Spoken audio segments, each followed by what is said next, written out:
It is regarding MPS 001, and in that unit 14 is political violence. In this, uh, in this we are gonna structure the things which you are gonna do. First is the introduction, and second is meaning of political violence. Third is violence and state. Fourth, in which you will find political violence in political integration, political violence in the process of economic development, four causes of political violence, general causes of political violence, the concept of national self determination, and third, 14th third is that ideology, religious and ethnic conflicts, political disputes between different groups and groups of the elites, economic conditions, and the concept of relative deprivation, supported by neighboring countries. Forms of political violence: violent protest by the people against the government, terrorism, military revolts and takeovers, revolts and rebellions, war.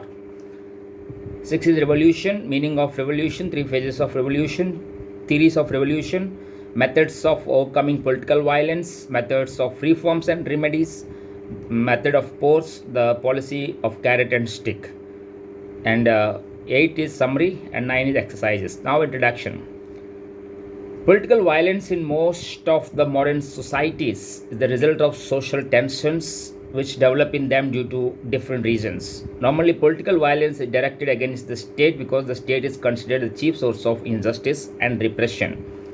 As a result, different sections of society are taking recourse to violence to solve their problems. They're following violent methods because the state has failed to secure regular obedience from the people. Violence is a purposeful political action to resist the protest of certain sections of society against wrong policies of the government. In modern times, revolution as a form of political violence is carried out to change the form of government and to transform social structure. Political violence is a deliberate physical activity which has enormous ethical implications. It is pointed out by Aristotle that men do not revolt because they catch the cold. There are serious moral issues involved in it. Therefore, he said that the honor enjoyed by political assassin cannot be compared with that of an ordinary murderer. The supporters of political violence justify it on moral grounds. They argue that they are fighting against bad government and for just cause. The opponents of violence condemn terrorist activities for acting against the lawfully constituted government. Hence, one country's terrorist is a freedom fighter for another country. So, meaning of political violence. Political violence is a collective violent action of a group of people against the government to highlight its discontent. It may be a protest against a particular policy of the government, it may be used to remove a particular government from power, or it may be taken recourse to for the change of political system. Aggression and violence have been a part of human society since long because men take to violence and aggression to secure things that did not possess or to preserve things that they possessed. Normally, political violence is directed against the state. It is its property and men who manage the institutions. Political violence may begin with rioting or mass demonstrations, but it is always possible that it assumes different forms.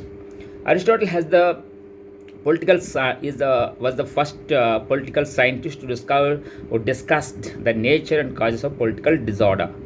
He pointed out that that change in the balance of social forces in a particular state was responsible for political disorder. The Indian political thinker Kautilya Chanakya was of the opinion that change in the attitude of one's own people is revolt. It results from a wrong policy of the government and immodest behavior of the king. Since ancient times, political violence had caused disorder in the state, and in modern times, the problem of political violence has become more marked and complex. Violence and state. We have seen in our discussion that political violence is largely directed against the state and its various institutions. Therefore, it is as old as the state itself. Violence is inbuilt in the institution of the state. It has the monopoly of coercive power in its hands. The state exercises this power with the help of its repressive agencies such as the army, the police, jails, and courts. It can punish people who do not obey its orders and who disturb law and order. The state claims authority to rule, and it secures authority with the help of legal sanctions or popular sanctions. When the state exercises power, it is entitled to use legally sanctioned violence to enforce its order. More often than not, the state uses coercive methods which are not sanctioned by law. The degree of use of violence differs from state to state because ultimately it depends on the ability of the state to secure compliance of its order without using coercion. Modern states are increasingly using violent methods because they want to bring about political integration of the country as well as to hasten the process of economic development. Here I am going to talk about political violence and political integration. The state is an institution of society and its prime function is to bring about social and political integration of the people. Ancient and medieval states allowed the coexistence of multiple autonomous political authorities. The modern state wants to establish its total authority over people and territory under its jurisdiction. Every state there exists distinct cultural, ethnic groups, and it is a desire of every state authority to amalgamate these cultural groups into a single political unit under a single central authority. Historically, this process has, with a very few exceptions, been one of extreme violence which has varied from the physical murder of whole section of cultural minorities to their forced deportations, their forced religious and cultural conversion, and large-scale population transfers. This violence has been exercised by states on their own citizens or those it claims are its citizens, and violence has been employed as an instrument of policy.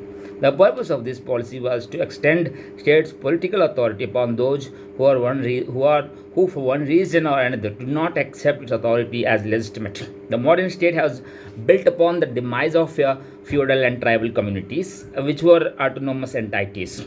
Once this integration was achieved in West Europe, attempts were made there to control the arbitrary exercise of state violence by agencies of the state such as the army and the police and their immediate controllers, kings, ministries, generals, and bureaucrats. At present, most of the countries of Asia and Africa are undergoing the process. Therefore, politics in these states is the most violent. Second is the political violence and the process of economic development. Historically, we have seen that the state exercised violence in early phase of economic development when there was a transfer from an handicraft system based on agriculture to a relatively labor-intensive factory system. The state used extremely violent methods to curb agrarian revolts of the farmers who are hesitating against unjust policies of the government. It used its authority to protect private industries by curbing the rights of workers and by declaring trade unions illegal. For example, during the Captain's Swing troubles in rural England in 1830, when agricultural machines were destroyed, animals killed, crops destroyed, and bricks burnt, the state arrested 1976 farmers, deported 481 farmers, and executed 18 farmers. Thus, transportation, imprisonment, the lash, and even death were a lot of those hesitating against the inhumanity of the early factory system. The process of economic development, both in the planned and unplanned economies, involved the exercise of force because the new economy required capital formation by curbing the consumption levels of working classes. Thus, the attempts to achieve higher economic standards for certain classes of society produced the violent reactions from those deprived classes who suffered. In short, in the process of political integration and economic development, the level of political violence is extremely high. The state has considerably greater potential of internal violence than its citizens. 4 causes of political violence. There are many causes that give birth to political violence. Men take recourse to violence as a last resort. It is rightly pointed out by Aristotle that men do not revolt because they catch cold. People decide to use violent methods when they think that their survival as a community is at stake, and unless they fight against it, they have to suffer no end. Normally, people exhaust legally available avenues to get their grievances redressed, but if the legal methods fail to deliver goods, people take to violence. Following are some of the causes for political violence. The general causes: the concept of national self-determination, ideology, religious and ethnic conflicts, political conflicts between different groups of elites, economic conditions, and the concept of relative deprivation. And fourth one, just say the general cause of political violence is that you have seen in our earlier discussion that political violence has been a result of bad government. Kautilya in its Arthashastra said that wrong policies of the government and immodest behavior of the rulers give birth to revolts of the people. Wrong and oppressive policies of the government create resentment in the minds of the people, and the people rise violently to change the wrong policies. Excessive taxation, hike in the prices of essential commodities, deliberate disregard of law and morality in the exercise of power, unjust treatment meted out to certain sections of society, deliberate the neglect of certain regions of the state, political incompetence and misgovernment, and excessive and tactless use of force to put down peaceful agitation are the general causes of violence. Kautilya held that impoverishment, greed, and dissatisfaction are the causes of revolt. 4.2 is the concept of national self-determination. During the last two centuries, a large number of countries of third world come under foreign control. They become colonies of Western countries. People in the third world countries wanted to free themselves from foreign domination. Hence, they waged violent struggles against foreign rule. In the modern times, the American settlers were the first to take to arms to free their country from British rule. We have numerous examples of such struggles in Afro-Asian countries such as Vietnam, Algeria, and Indonesia. Due to the pacifist ideas of Mahatma Gandhi, the Indian liberation movement remained largely non-violent, though there were certain armed revolutions like Savarkar, Bhagat Jatin, Bhagat Singh, and Subhash Chandra Bose in India also. After the Second World War, a large number of third world countries became independent. These countries faced the problem of nation building as the process of political integration was weak, but there was increasing political consciousness in the minds of the people. Certain regions in these states who had a distinct cultural or religious identity demanded the right of self-determination for their provinces. The supporters of national self-determination movement called it a movement for national liberation, while the opponents of these movements called them secessionist movements. In India, we are facing these types of movements in Jammu and Kashmir, Nagaland, Manipur, and Assam. Most of the third world countries are facing this problem. Even developed countries like Great Britain and Canada face the problem of secession in Northern Ireland and Quebec, respectively. The Irish Republican Army and the LTTE in Sri Lanka are the most dreaded separatist groups in the world. These movements are marked by excessive use of violence from both the sides.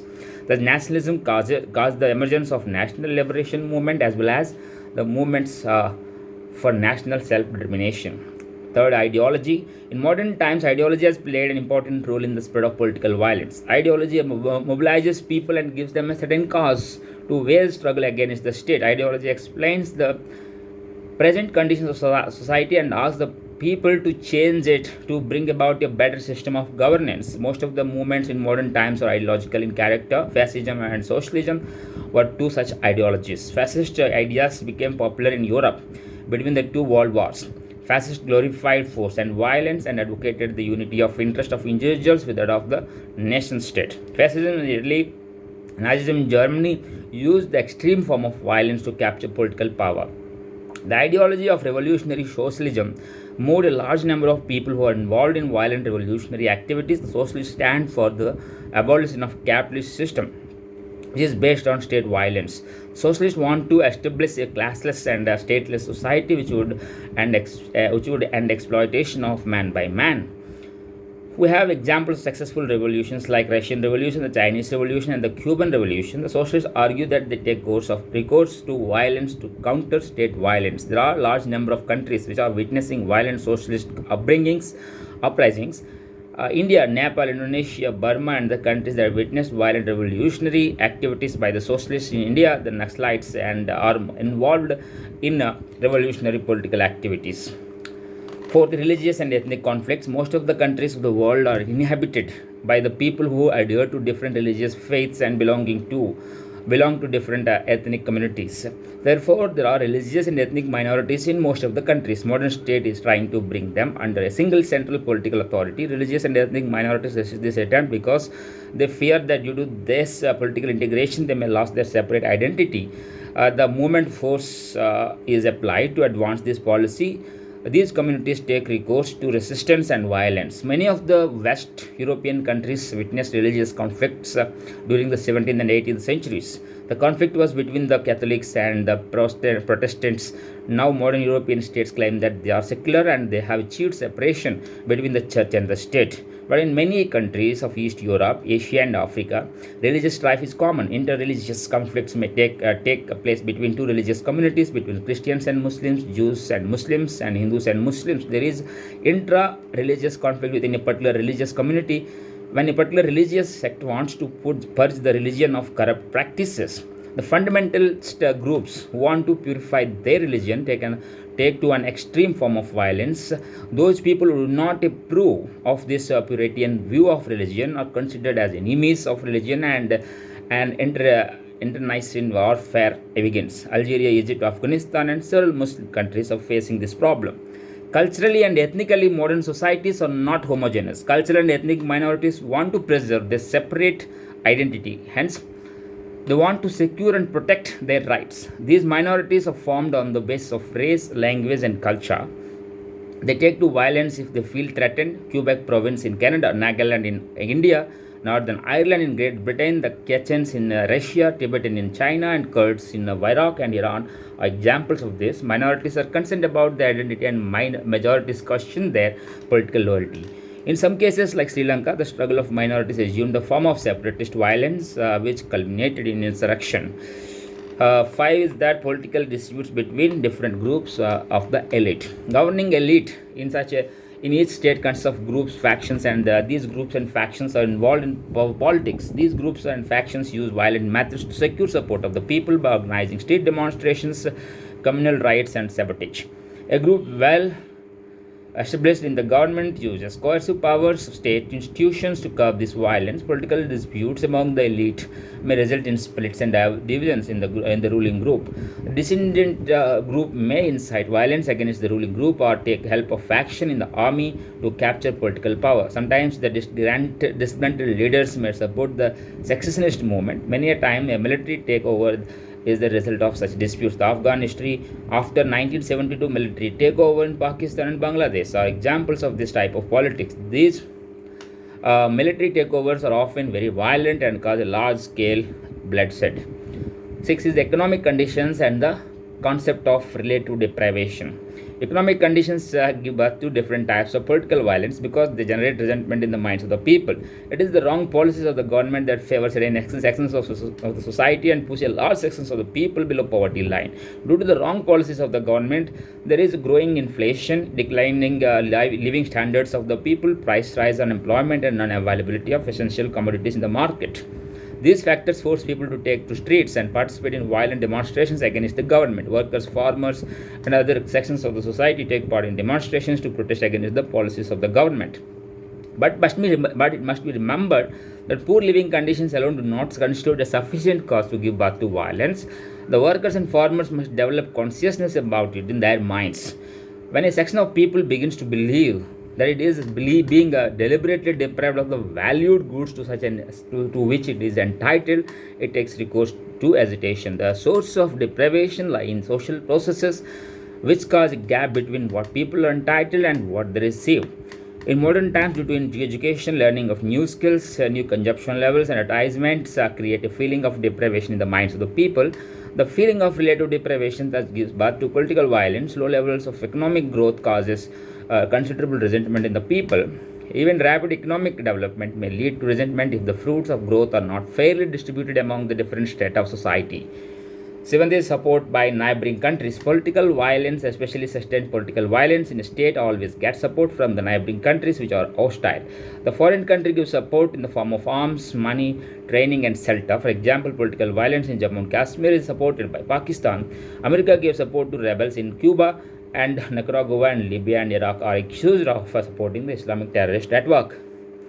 Forms of political violence is that there is a different forms of political violence which people use to show their resentment and dissatisfaction against the government. It can assume a form of a violent demonstration, or it can be an epoch-making revolution like the French Revolution of 1789. We see the emergence of political violence in the following forms. First, violent protest by the people against the government, terrorism, military revolts and takeovers, revolts and rebellion, and war.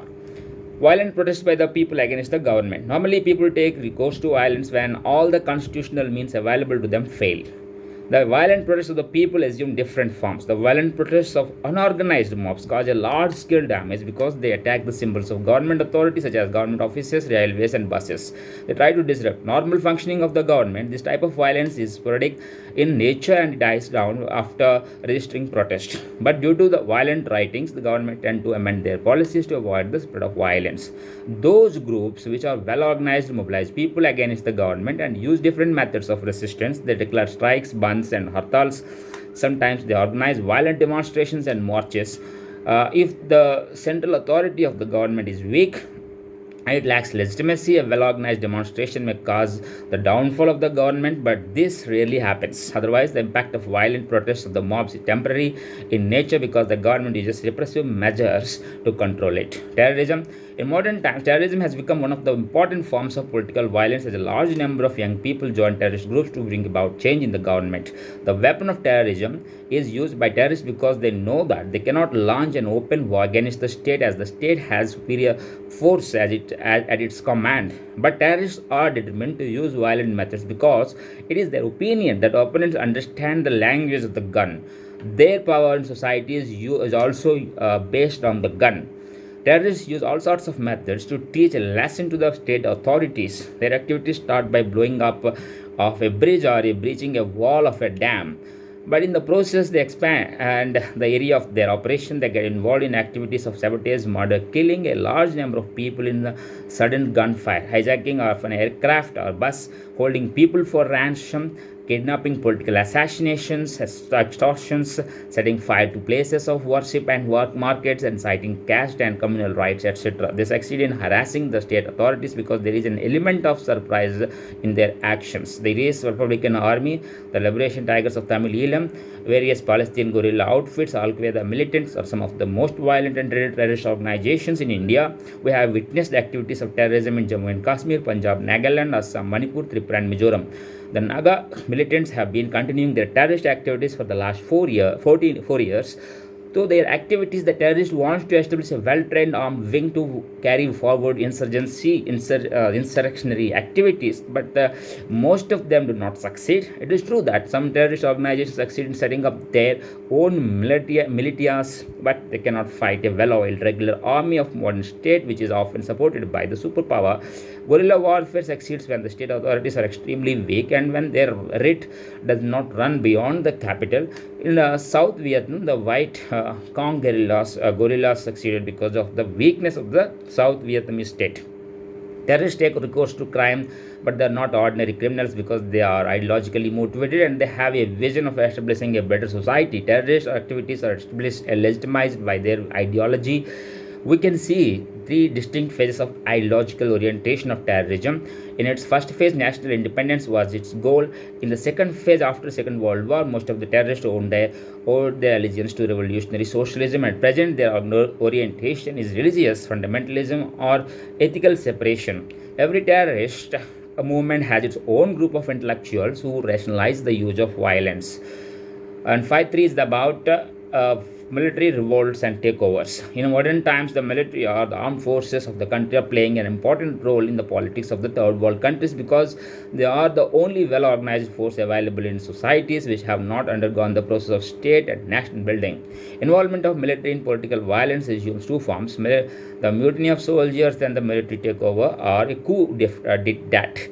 All over the world, the disgruntled elements in the armed forces rebel against the government. This revolt is called mutiny. Due to some economic or political reasons, the soldiers take to arms and get involved in violent activities. For example, in 1857, the Indian soldiers of the Army of British East India Company revolted against the British rule and killed a large number of British officers.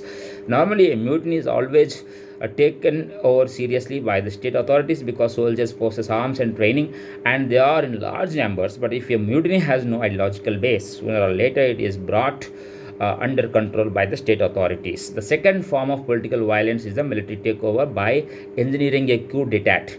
Military takeover is a sharp armed insurrection by a group of army officers to capture political power by establishing control over key installments of the state. It is a well-organized operation in which masses are bypassed. If coup leaders are confident of controlling the situation. They may not take recourse to violence. For example, in Pakistan, most of the military takeovers were bloodless.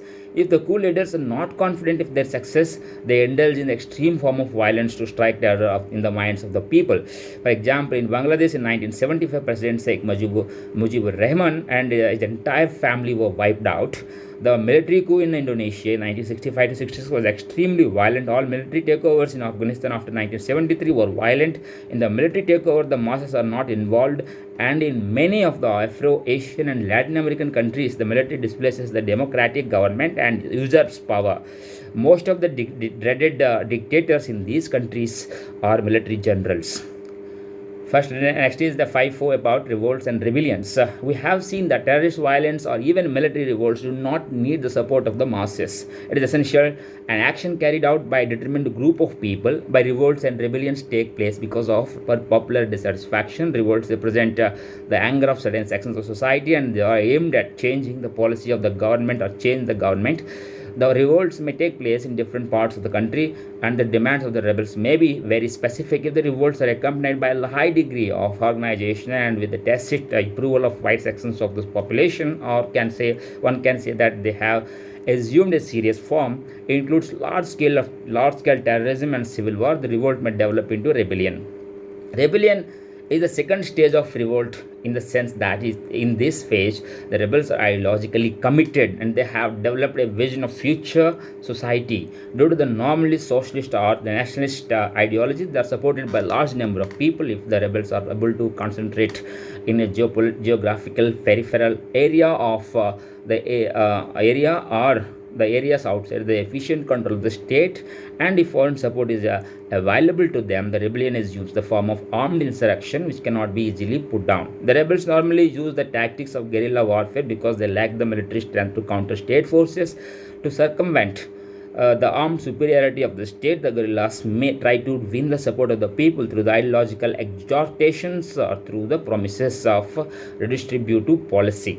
They promise land to the landless, regional autonomy for ethnic minorities, and political equality through the end of the foreign domination. The revolutionary guerrilla warfare succeeded in countries like China, Vietnam, and Cuba, but it failed in Greece, Philippines, and Iran. Their perfect intelligence, mobility, freedom from fixed logistic bases, and surprise are the characteristics of successful guerrilla operations.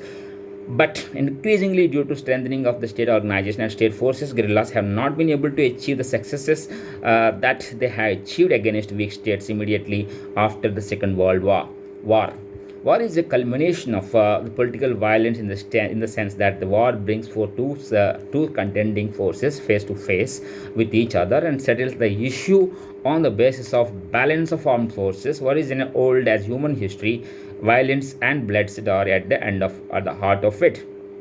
There are two types of wars: war with the external enemy of the country, and the internal war, which takes place between the state forces and the rebel civil war. The external war causes widespread damage and destruction because both the parties use massive armies, modern weapons of mass destruction, and air force. The First World War counted for 1 million deaths, and the Second World War was the most destructive of all wars. Atomic weapons were used by the USA to settle the issue. Internal war is fought between the forces of central government and the secessionist forces. It could be a revolt by certain sections of the people or a rebellion by the broad mass of people. In the 1960s, the USA witnessed a civil war between the northern and southern states on the issue of abolition of slavery. Internal war is equally destructive, and it may cause widespread destruction and massacres. We have examples of violent internal wars in Lebanon, Yugoslavia, Nigeria, and India. Thus, political violence assumes different forms in modern times. Revolution is also a particular form of political violence. 6 is revolution. Revolution is essentially a modern phenomenon because it wants to bring about a total transformation of society. Revolutions are marked by widespread violence, social unrest, and ideological commitment. The new revolutionary ideology is radical, rational, democratic, and universal. Modern revolutions are not confined to replacing a bad ruler with a good one, but they have a modernist agenda of restructuring the entire socio-political order by the legitimate representatives of the community. Meaning of revolution. As we have seen, revolutions are aimed at changing the basic structure of society. They want to bring about a rapid transformation of society, state, and class structures. This is accompanied by and carried through by the class-based revolts from below. Form below. Modern revolutions differ from the earlier revolts in the sense that the latter did not think of basic changes in society and state, and they were more interested in change in the government. Modern revolution has its goals clearly defined, and its leaders use violence to consummate it. Its leaders are backed by a well defined theory which seeks to legitimize revolutionary violence. Three phases of revolution. We can say that there are three distinct phases of revolution. The first phase of revolution is the classical phase. The second phase of revolution is the socialist phase, and the third phase of revolution is revolution in the third world countries. The classical phase of revolution began in England during the British Civil War of the 17th century that destroyed royal absolutism in England. It was followed by the French Revolution of 1789, which witnessed unprecedented violence and bloodshed. It destroyed feudalism in France and paved the way for the emergence of the modern capitalist society. The American Revolution ended foreign domination and established a modern constitutional democracy in USA. All these three revolutions transformed state organizations, class structures, and dominant ideologies. The classical revolution was followed by the socialist revolutions of the 20th century. It began with the October Revolution of 1917 in Russia. It was succeeded by the Chinese Revolution in 1949 and the Cuban Revolution in 1961. Ideologically, the leaders of these revolutions were more radical in the sense that they wanted to have a total transformation of social, economic, and political structures. Though all secessionist revolutionaries believe in Marxist philosophy and Leninist politics of international proletarian revolution, they followed different methods to bring about the revolution. In the third phase, revolution was witnessed in third world countries. The Egyptian revolt of 1953 paved the way for the emergence of new politics in Arab countries. The Islamic Revolution of Iran in 1979 was the last of the great revolutions which tried to reorder Iranian society on the principles of radical Islam. Theories of revolution. There are three distinct theories of revolution. These theories prove causes, goals, and consequences of revolution and throw light on the ideology that wins adherence of the people. The first theory of revolution is expounded by Ted Robert Gurr in his book Why Men Rebel. He says that revolution is a form of political violence. It challenges the monopoly of forces possessed by the state. The main cause of dissatisfaction and rebellion is relative deprivation of the people. The more intense the deprivation, the greater is the degree of violence. He thinks that first there is discontent of the people, then there is a politicization of discontent, and finally its actualization is in violent action against the state. He holds that the discontented elite plays a major role in revolution. C. Johnson tried to understand revolution as a systemic imbalance. He is of the opinion that revolution takes place due to the development of social imbalances and systemic disequilibrium.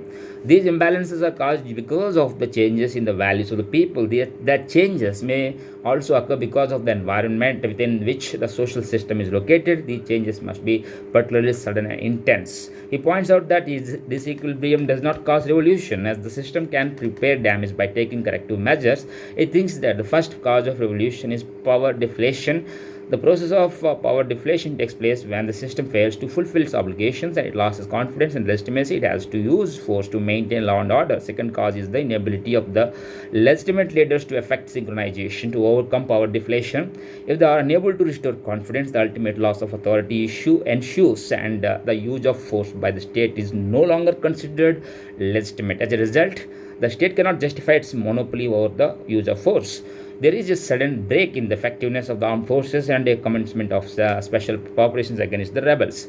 The third theory of revolution is the Marxist theory, which believes in class warfare.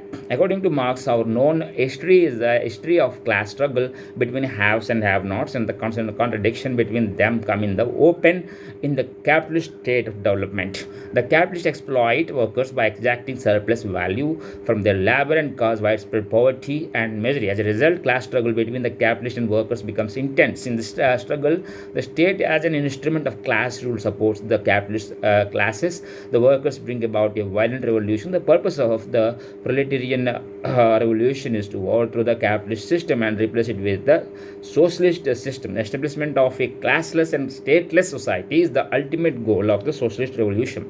All these three theories point out that violence plays an important role in revolution because the revolutionaries want to challenge and end the state's monopoly over the use of force, and they want to establish their own control over the state. Methods of seven these methods of overcoming political violence.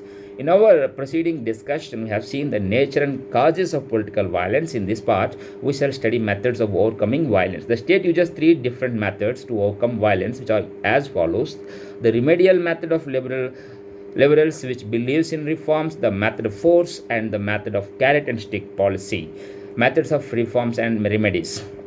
The liberals and reformers are of the opinion that political violence can be overcome by following necessary reforms in the social and political system. They argue that political violence is a part of our social and political process, and it is built in the system as an antidote to the violence of the state. Hence, it is necessary that the government should take remedial measures to reduce dissatisfaction and anger of the people. Social and economic grievances could be remedied by initiating basic reforms in social and economic fields. It includes giving equality of opportunity to the people, reducing the tax burden, equitable distribution of wealth, and removal of all disabilities imposed by the state and society. Just treatment of all sections of society is important. The liberals believe in the method of education and key want to tell people that ultimately the use of violence is irrational in the sense that it brought out the base elements in man. Human beings have resisted spectacular achievement because they have learned to control violence. Man has developed a new set of rules to resolve the conflicts peacefully. The economic compulsions in national and international economy would convince people that they could gain more in peace than in war. Violence cannot resolve the basic problems of society. Hence, the liberals want the people to learn the operation of constitutional machinery to resolve conflicts. They want a minimum use of state violence to curb violence. They hold that the basic problems of society could only be resolved by consensus and contract. 7.2 is about the method of force. Those people who take recourse to the method of force believe that the rebels have consciously chosen the path of violence and they cannot be persuaded to abandon it. Violence of rebels can be countered by superior violence of the state, because if you cannot kill rebels, they will kill you. The state should strengthen its intelligence and try to penetrate the inner rings of terrorists. It should follow the policy of dissension and punishment and isolate and confuse the rebels. Kautilya in his Arthashastra suggested that the king should initiate action against the leaders of the revolt, because it is the leaders who provide leadership to a revolt.